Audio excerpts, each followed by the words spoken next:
Bismillahirrahmanirrahim. Assalamu alaikum. Dear students, we will use an example to find out the least square estimates of alpha and beta. A question is taken from the book Chaudhry Sher Muhammad, page 422. This is the exercise question. The owner of a retail organization is interested in the relationship between price at which a commodity is offered.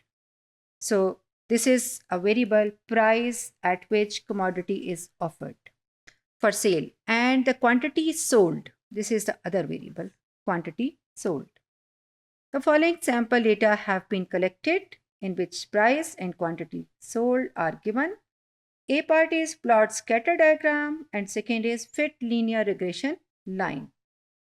Here you can see that the two variables, price and quantity, are given.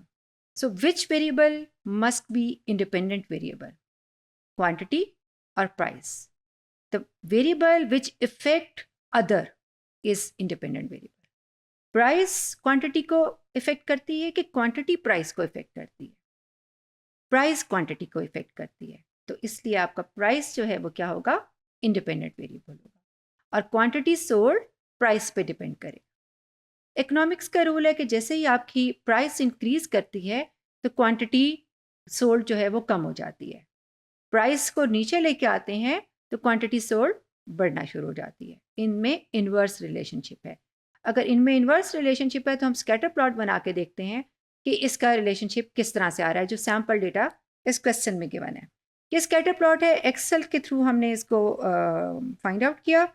और ये देखिए आप X axis पे prices given है और Y axis पे quantity sold.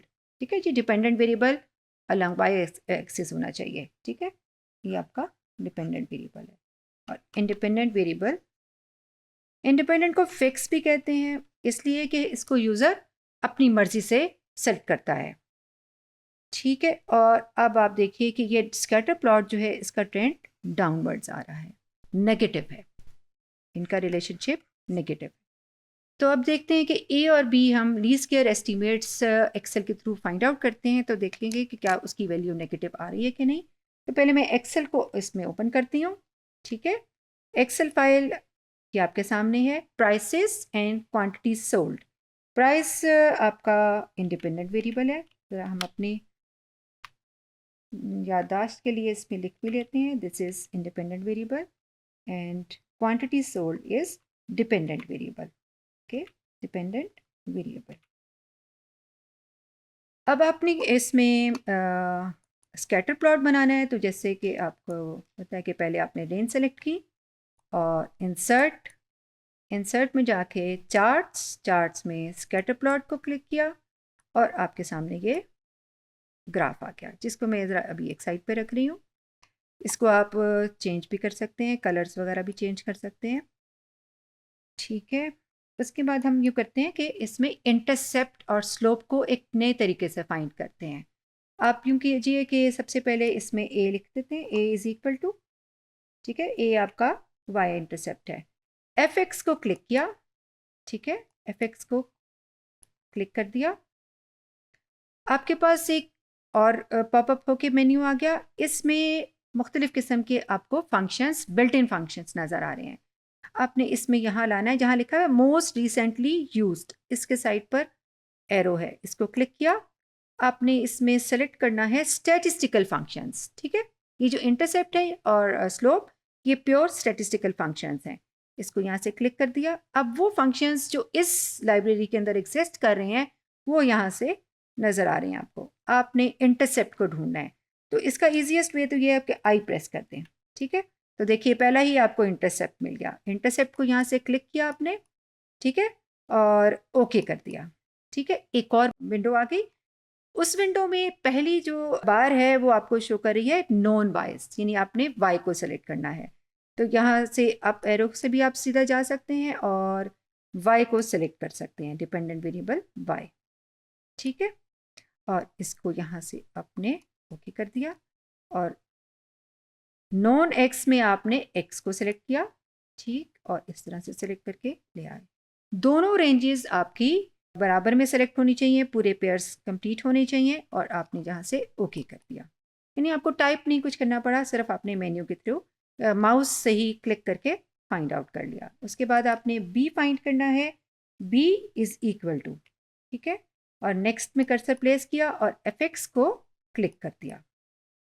अब आपका ऑलरेडी सेलेक्ट हुआ है स्टैटिस्टिकल फंक्शन, आपने इसमें सर्च करना है स्लोप को, तो आप क्या प्रेस करेंगे, एस, ठीक है, या तो आप इसको स्क्रॉल डाउन करके आप चूज कर लें अपनी ऑप्शन, या फिर आप इसमें एस को प्रेस कर दें। तो पहला देखिए स्क्यू आया एस से, नेक्स्ट भी स्क्यू, पी, स्लोप, थर्ड ही आपको आपकी चॉइस मिल गई, ओके कर दिया। और इसी तरह से आपने यहाँ से वाई को और नीचे एक्स पे रख के एक्स को सेलेक्ट कर लिया, ठीक है, और ओके कर दिया। ठीक, तो अब आपको जो आंसर मिला है स्लोप का वो है -0.566, यानी कि नेगेटिव ट्रेंड है। ठीक, और जैसे कि अभी हम देख भी रहे थे कि लॉजिकली भी प्राइस में और क्वांटिटी सोल्ड में इन्वर्स रिलेशनशिप ही है, एक चीज़ इंक्रीज करती है तो दूसरी डिक्रीज हो जाती है। As prices increases the quantity sold decreases and vice वर्सा।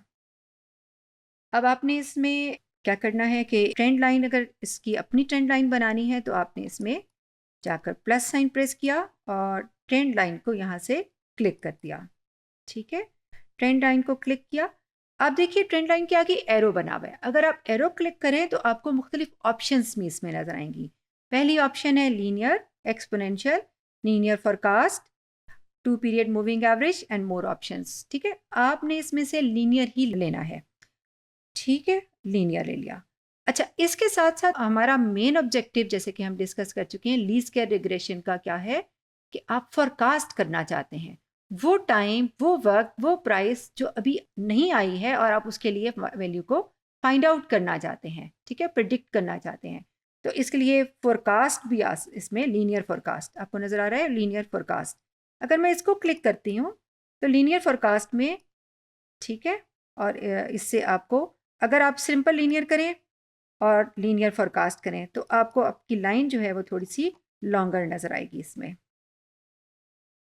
ठीक है, आप देखिए कि जैसे मैंने इसके ऊपर रखा तो आपको उस लाइन की आगे लेंथ जरा इंक्रीज नज़र आ रही है। इसको फोरकास्ट करने का एक और मेथड भी ये है कि अभी प्राइसेस देखिए आपके पास जो एग्जिस्ट कर रही हैं वो 25 से 60 तक एग्जिस्ट कर रही हैं। कोई ऐसी वैल्यू भी तो इसमें हो सकती है जो कि इसके सेंटर में एग्जिस्ट करती हो लेकिन उसके पैरेलल क्वांटिटी सोल्ड ना हो, जैसे कि यहाँ पर 55, हाँ जी 55 एग्जिस्ट नहीं कर रही, तो उस पर क्वांटिटी सोल्ड क्या आएगी उसको भी आप एस्टिमेट कर सकते हैं। ठीक है, उसको एस्टिमेट करने के लिए आपको इसमें एक्सप्रेशन लिखना होगा, यानी at x is equal to 55।